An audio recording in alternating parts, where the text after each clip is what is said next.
Sir, आम्ही cycle प्रेमी ही संस्था आणि मुलं आणि ही शाळा हा तुम्ही समन्वय कसा काय साधला, याची सुरुवात कुठून झाली? साधारणतः पिंपळकडा ते सारसून हे जे गावाचं अंतर आहे हे जवळजवळ एकेरी अंतर 5 किलोमीटर पेक्षा जास्त आहे। या शाळेमध्ये येण्यासाठी दररोज जे चालत यावं लागायचं त्यामुळे होणारा विद्यार्थ्यांना त्रास।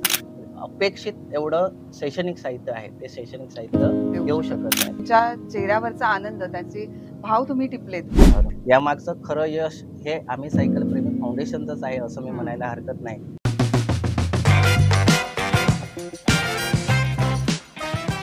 आम्ही सायकल प्रेमी।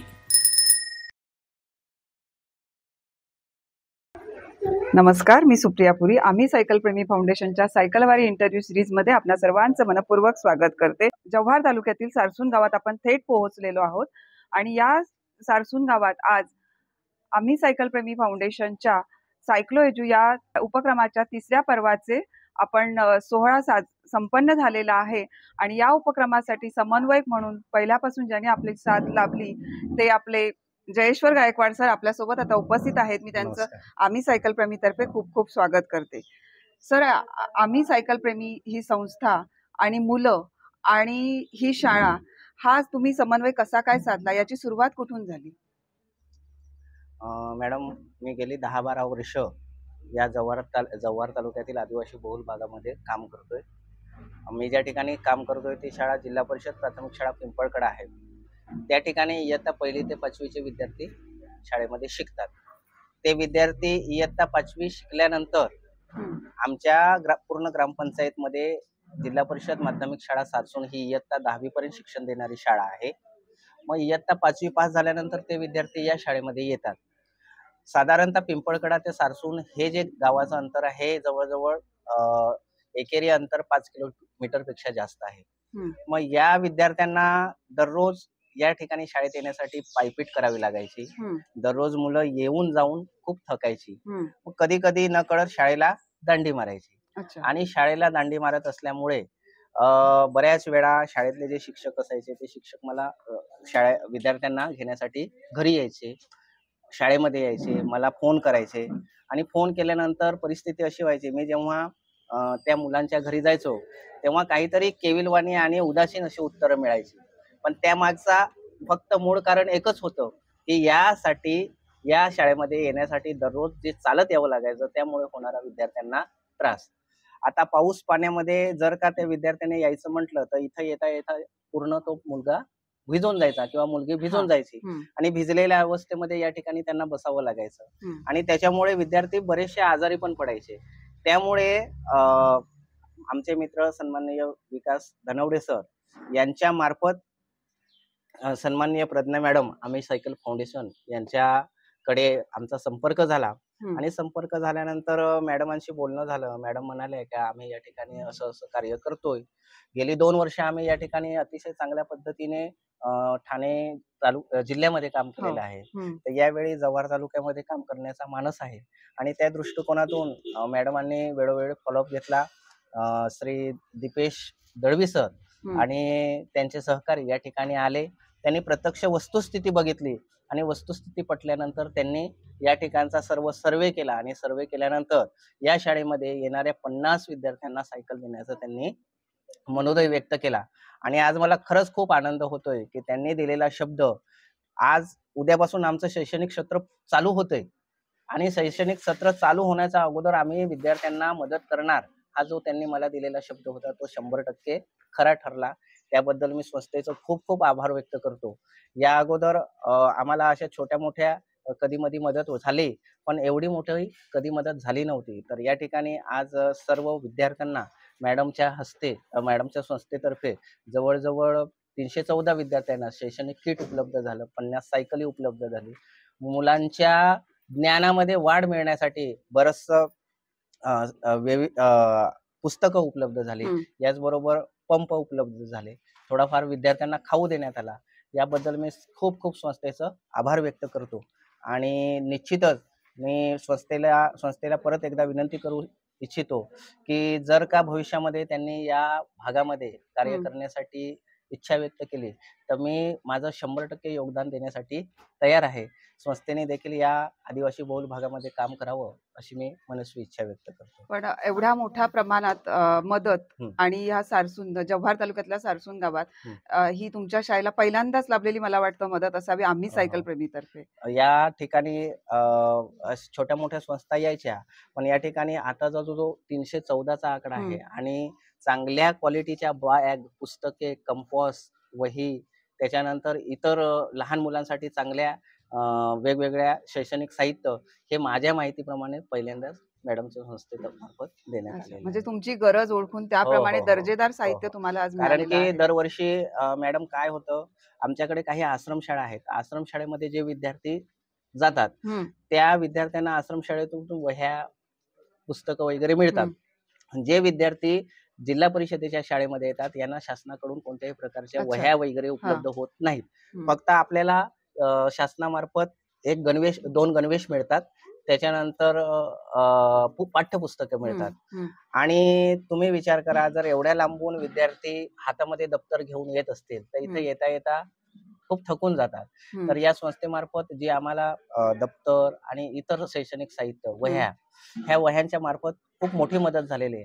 आणि सगळ्यात महत्त्वाचं म्हणजे आमचे जे पालक आहेत, ते खेडेगावी राहणारे, मोलमजुरी करणारे आहेत. सगळे बरोबर. हां. आदिवासी आणि गरीब आणि हं, गरजू आहेत. हं, त्याच्यामुळे बऱ्याच अंशी असा प्रकार होतो मॅडम, की विद्यार्थ्यांच्या, आपल्या मुलांच्या ज्या शैक्षणिक गरजा आहेत, त्या ते हं, पूर्ण करू शकत हं, नाहीत. हं. म्हणजे शिक्षणासंबंधी ते खूप उदासीन असतात, असं उदासीन. म्हणायला हां. हरकत नाही.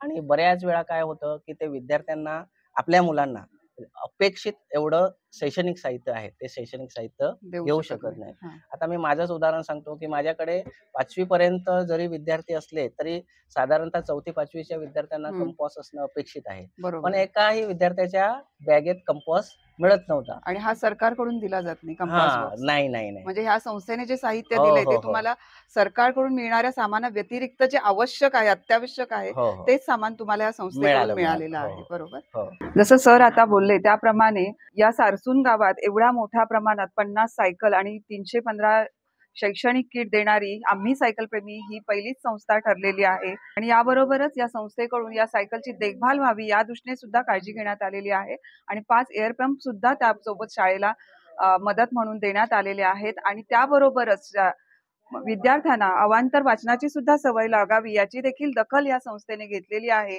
आणि त्यासाठी अवांतर वाचनासाठी देखील पुस्तकं उपलब्ध करून दिलेली आहेत. बघा, या ठिकाणी आज संस्थेमार्फत जवळ-जवळ विद्यार्थ्यांना 50 सायकल वाटप केलं. खरंच मनस्वी खूप आनंद होतोय. यामागचं खरं यश हे आम्ही सायकल प्रेमी फाउंडेशनचंच आहे, असं मी हं, म्हणायला हरकत नाही. ज्यावेळी विकास सर यांनी मला प्रज्ञा मॅडम यांचा कॉन्टॅक्ट नंबर दिला हं, आणि मी प्रज्ञा मॅडम यांच्याशी कॉन्टॅक्ट केला. तेव्हा कॉन्टॅक्ट केल्यानंतर प्रज्ञा मॅडम म्हणाल्या, की "तुम्हाला किती अपेक्षा आहे?" हं, तर त्यावेळी मी फक्त मी ज्या ठिकाणी काम करतो, हं. त्या पाड्यापुरताच विचार केला, की अच्छा. माझ्याकडे 10 विद्यार्थी हं. आहेत. 10 विद्यार्थ्यांना किती सायकल अपेक्षित आहे? तर एका सायकलवर 2 सहज जाऊ शकतील, म्हणून मी 5 ओके. सायकलची हां. अपेक्षा केली होती. हं. पण हे बघा, ज्यावेळी आपण दुसऱ्यासाठी काहीतरी मागतो ना, तेव्हा देव आपल्याला भरभरून देतो. भरभरून बरोबर की देतो. नाही? बरोबर. आणि त्याच पद्धतीने मॅडमकडे मी जेव्हा 5 सायकलची मागणी केली, तेव्हा मॅडम म्हणाल्या, की "मी तुम्हाला 50 सायकल द्यायला तयार आहे. पण आपल्याला तुमच्या शाळेतील गरजू, गरीब आणि जे अभ्यासामध्ये गोडी असतील, हं. अशा विद्यार्थ्यांची आवश्यकता आहे." आणि त्या दृष्टीनं त्यांनी सर्वेक्षण केलं आणि सर्वेक्षण केल्यानंतर आज या ठिकाणी हा एवढा मोठा कार्यक्रम साजरा झाला. खूप खूप आनंद होतोय. मी संस्थेचं खूप खूप परत एकदा धन्यवाद व्यक्त करतो. जसं तुम्ही सर्वेक्षण केलंत हं, आणि सर्वेक्षणातून तुम्ही मुलं निवडलीत. हं, मग आज या ठिकाणी या मुलांना जेव्हा या सायकल दिल्या गेल्या, हं. शैक्षणिक किट दिल्या गेल्या, तेव्हा तुमच्या चेहऱ्यावरचा आनंद, त्याचे भाव तुम्ही टिपलेत का? बरोबर. आणि त्याबद्दल थोडं सांगा? मी ज्या ठिकाणी काम करतोय, जिल्हा परिषद प्राथमिक शाळा पिंपळकडा, या ठिकाणी साधारणतः 8-9 वर्ष मला त्या ठिकाणी मी काम करतोय, गेली 8-9 वर्ष. सगळ्यात महत्त्वाचं सांगायचं म्हटलं तर मी ज्यावेळी तिथं त्या शाळेमध्ये जॉइन झालो, तेव्हा जॉइन झाल्यानंतर त्या ठिकाणी जे इयत्ता पहिलीसाठी जे विद्यार्थी यायचे, ते विद्यार्थ्यांना 1ली, 2री, 3री, 4थी आणि 5वी ते माझ्याकडे घडले. मी त्यांना शिकवलं. हं, शिकवताना मला खूप आनंद झाला, कारण की ते विद्यार्थी एवढे चांगले तयार झालेले होते. खूप म्हणजे ज्या आपण मूलभूत क्रिया म्हणतो किंवा जे विद्यार्थ्यांना येणं अपेक्षित आहे, ते सगळंच त्यांना व्यवस्थित येत होतं. 5वी झाल्यानंतर माझ्याकडे काही 6वीचा वर्ग नव्हता. हम्म. ते विद्यार्थी या ठिकाणी आले आणि 6वी पासून इथं शिक्षण चालू झालं आणि मी मगाशीच सांगितलं की त्यांना या समस्या भेडसावू लागल्या. जेव्हा ते शाळेला दांड्या मारू लागले किंवा शाळेला गैरहजर राहू लागले, अभ्यासामध्ये मागे पडू लागले, तेव्हा माझ्या मनामध्ये खूप चिंतेचं वातावरण निर्माण झालं होतं की कदाचित माझ्याकडून खूप काहीतरी मोठी चुकी झालेली आहे की या मुलांसाठी मला व्यवस्थित काही करता आलं नाही. हा माझ्या मनाला खेद वाटत होता. का रे मुलं का दांड्या मारतायत? माझ्याकडे तर असा एकही दिवस नव्हता की वर्षाचे 200 दिवस शाळा जर असली तर 200 दिवस ती मुलं शाळेमध्ये यायची. पण आज शाळेमध्ये आठवड्यातून एखाद दुसरा दिवस ते सहज गैरहजर राहतात.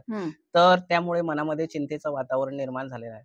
परंतु आता आज तुमच्या संस्थेमार्फत जेव्हा विद्यार्थ्यांच्या हातामध्ये सायकल मिळाली, मी त्यांना जेव्हा दीपेश सर आले होते, दीपेश सरांशी तेव्हा मी त्यांना सांगितलं होतं का तुम्हाला सायकल मिळणार आहे. अच्छा. त्यावेळी बाबा सायकल घ्यायची म्हणले या भागातल्या आपले जे गरीब पालक आहेत त्यांची ऐपत नाही. बरोबर आहे. तर त्याच्यामुळे त्यांना खूप आश्चर्य वाटत होतं का सर फुकट सायकल आपल्याला देणार आहेत. अच्छा. हा तर आता परिस्थिती अशी निर्माण झाली की आज प्रत्यक्ष जेव्हा त्यांच्या हातामध्ये सायकल मिळाले जेव्हा त्यांच्या चेहऱ्यावरचे जे भाव होते ते भाव खूप आनंददायी होते. म्हणजे माझ्या पण मनाला समाधान वाटलं की उद्यापासून जे होणारं शैक्षणिक नवीन वर्ष आहे, या नवीन वर्षामध्ये ही मुलं 100% शाळेमध्ये उपस्थित राहतील आणि आपली शैक्षणिक प्रगती करतील. म्हणजे आतापर्यंत ज्या काही गोष्टी माझ्या मनाला खटकत होत्या का अरे बाबा कसं होईल ते आता निश्चित रूपाने त्या प्रश्नाची सुटका होईल असं मला वाटतंय. आज आपण हा पॉडकास्ट केलेला आहे थेट जव्हार तालुक्यातील सारसून गावातून पॉडकास्ट केलेला आहे.